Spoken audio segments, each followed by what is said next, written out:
السلام علیکم دوستو، آج میں آپ لوگوں کو بتاؤں گا کہ قربانی کن لوگوں پر واجب ہے۔ ایک حدیث ہے کہ حضور اکرم صلی اللہ علیہ وسلم نے فرمایا، جس شخص کو قربانی کی وسعت حاصل ہو اور وہ قربانی نہ کرے تو وہ ہماری عیدگاہ میں نہ آئے۔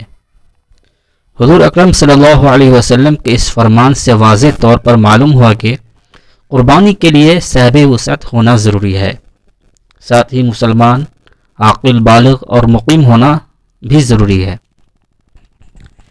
اب بات یہ آتی ہے کہ صاحب وسعت کون لوگ ہوں گے؟ صاحب وسعت ان لوگوں کو کہیں گے جس کی ملکیت عید الاضحیٰ کے ایام میں 52.5 تولہ چاندی یا اس کی قیمت کا مال یا سامان، اس شرط کے ساتھ کہ یہ چیزیں حاجات اصلیہ اور استعمال اور قرض سے زائد موجود ہوں۔ یہ مال خواہ سونا چاندی یا اس کے زیورات ہوں یا مال تجارت یا ضرورت سے زائد گھریلو سامان یا مسکونہ مکان سے زائد مکان، پلاٹ وغیرہ۔ اور ایک بات یاد رکھیں کہ قربانی کے لیے اس مال پر سال بھر کا گزرنا بھی شرط نہیں ہے۔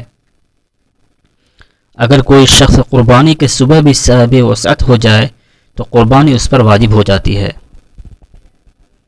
بس میں اسی پر اپنی باتوں کو ختم کرتا ہوں۔ اگر آپ کو کوئی شکوک و شبہات ہو تو کمنٹ باکس میں ضرور پوچھیں۔ شکریہ۔